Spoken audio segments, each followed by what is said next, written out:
Es como si este salón en este momento estuviera un tanto desconectado de la realidad fáctica en la que caemos cuando salimos a la calle y tenemos que enfrentarnos a toda esa cotidianidad que a diario vivimos, tomar el transporte, de ustedes llegar al colegio, todo eso. Entonces uno entra a un salón como este y empieza a ver a los magos allá luciendo sus varitas y sus togas, a los rockeros acá de este lado, un poco en contraposición, en complementación con la escena de literatura y filosofía que está acá y así al fondo, y cada uno de ustedes caracterizados. Eso pues me tenía aquí mirando y disfrutando un poco del contento que gracias a la profesora Lina esta mañana puedo disfrutar al extenderme una vez más la invitación para estar en este recinto del Colegio Integral, en el cual ya he estado como 2 o 3 ocasiones antes hablando con estudiantes de diferentes grupos. En el día de hoy ella me planteó un compromiso bastante grande que espero poder satisfacer en cierta medida, porque la sensación de arrobamiento que tengo puede que no me deje pensar tan coherentemente como me gustaría. Pero aquí estamos, ¿no? Aquí estamos, y de alguna forma siento esa alegría de la que les hablaba al permitírseme hacer como una breve introducción, serían unos 15, 20 minutos en los cuales de pronto podría hablar un poco de lo poco que sé en relación con eso de las humanidades. Tengo 27 años de ser docente de lengua castellana, literatura, alguna vez enseñé filosofía, alguna vez enseñé inglés, bueno, en fin, y luego me dediqué también a escribir, y dentro de ese proceso de escritura, a la lectura, ¿no? A la lectura de muchos de los libros de esos autores que están ahí representados, pero que también están representados en la caracterización que ustedes están haciendo y de pronto en cada una de las líneas que ustedes hayan leído de esos autores. Pensaba un poco en una pregunta que uno se hace a cada rato y en muchas veces la respuesta que mucha gente le da a uno cuando uno lanza una pregunta como ¿para qué sirve hoy la filosofía? ¿Para qué sirve hoy la literatura? ¿Para qué sirve hoy leer, estudiar historia? ¿Para qué sirven hoy las humanidades? Cuando ya casi cumpliéndose el primer cuarto del siglo XXI, vivimos en una cotidianidad en la cual nos encontramos con un alto grado de deshumanización del ser, de las personas, de los sujetos, ¿no? Y bueno, es una pregunta que está allí siempre vigente. Los políticos, sobre todo los malos políticos, la responden mal a su manera. A veces los profesores de filosofía, de literatura, de historia tampoco sabemos responderla en los salones de clase cuando un estudiante nos hace la pregunta. De pronto porque no tiene respuestas fijas, ¿no? Y también porque nosotros tenemos la visión de utilidad siempre en función de algo supremamente pragmático y utilitarista, que es lo que solo sirve aquello que produce dinero. Y sucede que el ser humano no es solo eso, ¿no? El ser humano también es alma, es ser, es trascendencia. Y de eso es que hablan las humanidades. De eso es que precisamente tratan esos libros que escribieron estos autores que están allí y muchos más, ¿no? En eso pensaba. Nada menos, aquí tengo uno de los libros de la autora que está ahí en medio de esos hombres. Este libro se los recomiendo mucho. Se titula La condición humana, de la autora Hannah Arendt, una filósofa alemana que vivió hasta 1960, 1970, todo el siglo XX, ¿no? Y aquí en el libro, de pronto, en este libro principalmente, miren ese título, La condición humana, encuentra uno una de esas respuestas a esa pregunta que lanzaba hace un rato, ¿no? La filosofía la literatura, la historia y todas las demás humanidades, las más antiguas, las más nuevas, como la sociología, nos han acompañado durante siglos. Platón, Aristóteles, toda esa gente que a veces nos mencionan los profesores de filosofía, de historia, de literatura en los salones, uno dice, bueno, esa gente que se la pasaban pensando, ya se murieron, ¿con qué se come eso? ¿Cierto? Y sucede que precisamente ellos le dedicaron el tiempo que a veces nosotros no le dedicamos a reflexionar sobre el ser, el hacer, el quehacer, la finalidad de la existencia, ¿cierto? ¿Para qué estamos aquí? A veces deberíamos preguntarnos eso, yo creo que con más frecuencia de lo que lo hacemos. ¿Para qué estamos en este mundo, en este planeta, en función de los otros, en función de uno mismo, ¿no? ¿Cuál es nuestra finalidad como seres, ¿no? Y bueno, por ahí podría irse hilvanando una de esas respuestas que yo me podría dar a esa pregunta. Pero lo importante es que cada uno de ustedes empiece a buscar esa respuesta, y yo creo que ya lo están haciendo.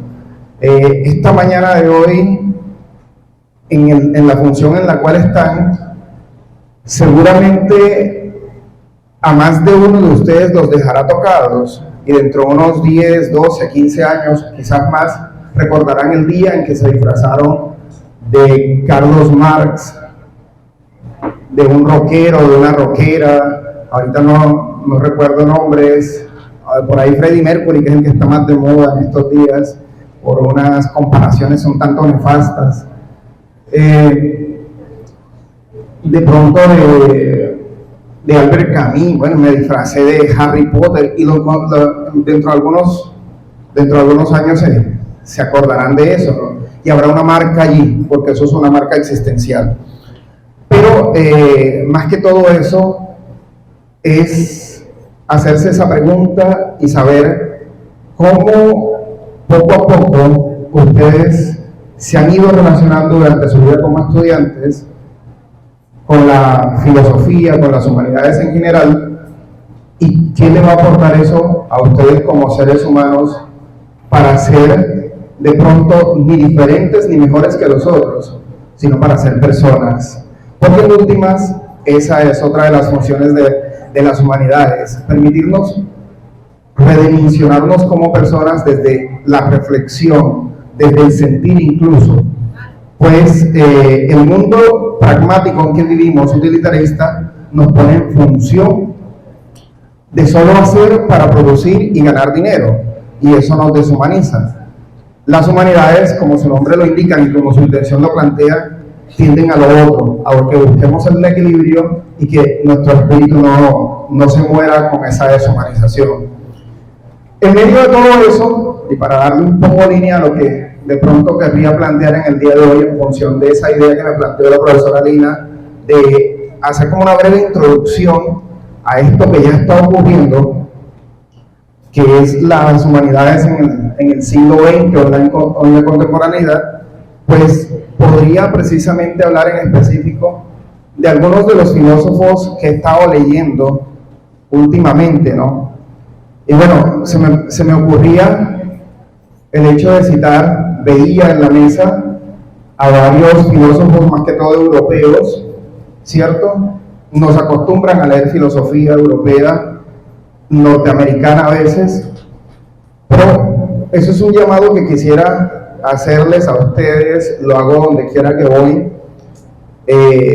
y es que también leamos los filósofos propios, los contemporáneos latinoamericanos.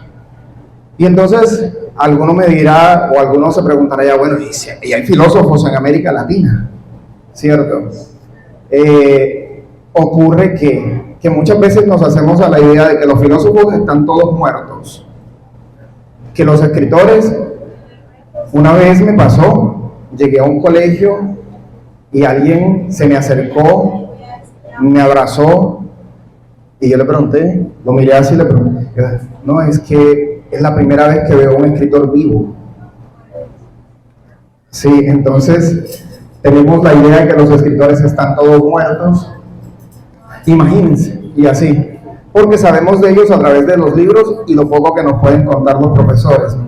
Ahí sucede que sí, que hay una literatura, una filosofía, una historia del siglo XX que está en los libros. Algunos de esos autores ya pasaron pues a cierta forma de trascendencia que algunos llaman muerte, yo llamo una partida, en fin, cada uno le da el nombre que mejor le parece, ¿no? Entonces están esos filósofos que construyeron un pensamiento, lo dejaron en los libros, pero uno se pregunta, bueno, ¿y ese pensamiento qué? Y sucede, yo me atrevo a afirmar que ese pensamiento no surge de la nada. Ese pensamiento está en los libros y es tomado por ellos porque ocurre. Ellos lo que hacen es reflexionar muchas veces de manera anticipada sobre lo que puede suceder o de manera inmediata sobre lo que ya está sucediendo, ¿no? Entonces les decía, ¿no? Hay unos autores contemporáneos, de los cuales de pronto no he visto acá, pero ya esos que están ahí ustedes los están nombrando, los están conociendo, los pueden leer, pero hay unos autores contemporáneos, por ejemplo, a nivel de América Latina. ¿Por qué es importante reflexionar sobre lo propio? Esa es una de las tendencias que hay hoy día, sobre todo se ha fortalecido en las dos últimas décadas del siglo XX y en las que van del siglo XXI, es la idea de decolonizar el pensamiento. Óigase bien, decolonizar el pensamiento. Leemos los autores, los escritores europeos, y eso está bien. Ellos crearon toda una historia del pensamiento occidental, ¿no? Pero muchas veces, tanto los profesores como nosotros mismos, terminamos asumiendo de que ese pensamiento es el válido y el validable, y que solamente podemos pensar desde la manera en que los europeos nos dijeron que teníamos que pensar. Eso es un ejercicio de colonización que favorece a algunas sociedades y desfavorece a otras. Por esa razón, Latinoamérica muchas veces, lo decimos de una forma tan grotesca, pero es así, muchas veces está en el atraso. Hoy día existe el eufemismo del subdesarrollo, pero está en ese punto de atraso en relación con los demás, con otras partes del mundo, ¿no? Y es el hecho de que no hemos sabido pensarnos desde nosotros mismos. Y bueno, ya hay unos filósofos que están haciendo eso. En esa filosofía del siglo XX, a partir de 1970, comenzó un trabajo, un filósofo importantísimo argentino que se llama Enrique Dussel. Enrique Dussel luego se exilió, él vive y ha hecho toda su carrera como filósofo y profesor en México. Es el iniciador de la corriente del pensamiento decolonial. Entonces, ahí hay un primer filósofo que les recomendaría leer en algún momento. Y bueno, tienen ahí los europeos, les he dado el nombre de uno latinoamericano. Hay otro europeo que se ha pasado viviendo la vida acá en Latinoamérica y escribiendo desde esas formas de ver el mundo de las que estoy comentando. Él se llama Boaventura de Sousa, es portugués, pero es el iniciador de una corriente de pensamiento que piensa mucho a Latinoamérica, y esa corriente de pensamiento se conoce como las epistemologías del sur. Sí. Y bueno, ahí como para nombrarles dos de esos filósofos contemporáneos todavía vivos que están de alguna manera dedicados, su finalidad es pensar los territorios en los que nosotros vivimos, ya no pensar el mundo y transmitirlo desde la visión de los filósofos europeos, que es bellísima. Yo creo que en algún momento todo el mundo debería leer por lo menos un par de libros de Federico Nietzsche, gozarse un libro como El ocaso de los ídolos, que lo golpea a uno, pero lo pone a pensar y bueno, ¿qué es lo que está pasando? Es un libro muy actual. O de alguna forma gozar esa manera tan poética en que Nietzsche escribía sus aforismos y contaba la historia de Zaratustra en un libro muy mencionado, Así habló Zaratustra. Eso es muy valioso, válido y necesario. Pero además de ir a esos libros, un libro como por ejemplo, ahí en medio está un autor que ustedes de pronto lo conocen por la novela esa que está ahí, El extranjero, ¿sí? Pero también fue filósofo y escribió uno de los libros de filosofías más bellos que yo haya podido leer. porque de alguna forma reflexiona acerca de nuestro apego por la vida, sabiendo que somos seres finitos, que estamos marcados indefectiblemente, irremediablemente por la muerte. Ese libro se titula El mito de Sísifo. Cuenta el título es una alegoría a un mito que de pronto los estudiantes de noveno, de undécimo puedan conocer. Es la representación del absurdo en la mitología griega, porque hay un personaje que es castigado por los dioses a subir todos los días una piedra hasta la cima de una colina. Luego la piedra cae y él tiene que bajar nuevamente a buscarla. Es un castigo absurdo, pero en medio del absurdo, lo plantea Albert Camus, en medio del absurdo está la posibilidad que cuando Sísifo viene, puede detenerse y comenzar a pensar. Y entonces el hecho de que nosotros seamos seres pensantes justifica nuestra existencia a pesar de que vivamos en el absurdo. Café. Esto es café. Fíjense, estaba hablando del absurdo y llega el café. Entonces el café redignifica y justifica que vivamos en el absurdo. Bueno, está riquísimo, gracias. Miren cómo pasa, ¿no? La filosofía. ¿Sí sabían que muchos filósofos, poetas, escritores, somos, me incluyo ahí, cafeinómanos? Yo tomo café hasta 4 y 5 veces al día, a veces tomaba más, pero lo he ido controlando. Acá como que se dieron cuenta. Bueno, entonces estaba eso, ¿no? Les hablaba un poco de esa filosofía de por allá, pero insisto en la idea también de que, bueno, además de los latinoamericanos, podamos en algún momento leer también filósofos colombianos. Y algunos se preguntarán, ¿y hay filósofos en Colombia? Y bueno, yo solamente les voy a mencionar uno, que fue un filósofo del siglo XX, vallecaucano, si mal no recuerdo, trabajó en varias universidades del centro del país, y que ha dejado en sus escritos uno de los ensayos más bellos y alimentadores del alma que cualquier joven pueda leer. Ese ensayo se titula El elogio de la dificultad. Miren ustedes la paradoja que hay en el título, ¿no? ¿Cómo elogiar lo difícil cuando lo que queremos es vivir más fácil, ¿no? Y entonces, yo no puedo explicarles el asunto, pero él sí lo explica bellamente en esas 3 páginas que tiene el ensayo. Es un ensayo breve de 3 páginas que cuando uno lo lee, si uno lo lee de manera atenta, siente que queda transformado. El título es El elogio de la dificultad. El autor es como les decía, un filósofo colombiano que se llamaba Estanislao Zuleta. No tocaba acordeón ni cantaba vallenato, pero se llamaba así, Estanislao Zuleta. Es otra como de las referencias que podría dejarles. En Cartagena también los hay, pero entonces seguramente muchos de los filósofos cartageneros que están haciendo su carrera ahora no han sido publicados, sus libros, aunque he buscado, no han llegado a mis manos. Alguna vez tuve un par de conocidos en la Universidad de Cartagena que hacían filosofía, pero su obra no ha sido publicada. Y bueno, toca también hacer ese ejercicio, porque ¿quién mejor para mostrarnos la reflexión sobre nuestra propia realidad que un escritor cartagenero? ¿Cierto? Entonces, miren desde dónde he partido.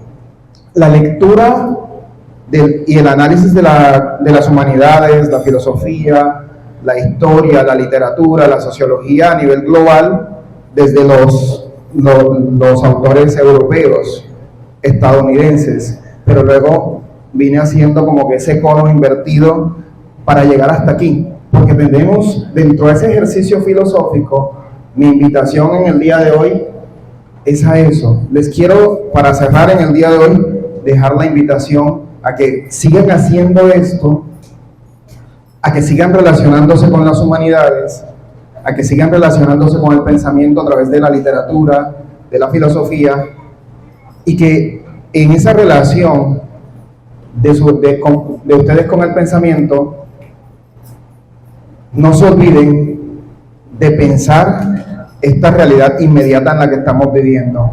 En la medida en que lo hagan, van a poder plantear críticas bien elaboradas sobre ellas y van sobre todo a proponer cambios que se necesitan para que ustedes y nosotros, los que ya estamos más grandecitos, tengamos un futuro mejor. Esa sería la invitación que les hago en el día de hoy. Invitarlos a pensar su cotidianidad, su práctica de vida, para que todos tengamos un futuro mejor, más habitable, más amable. Gracias por haberme escuchado.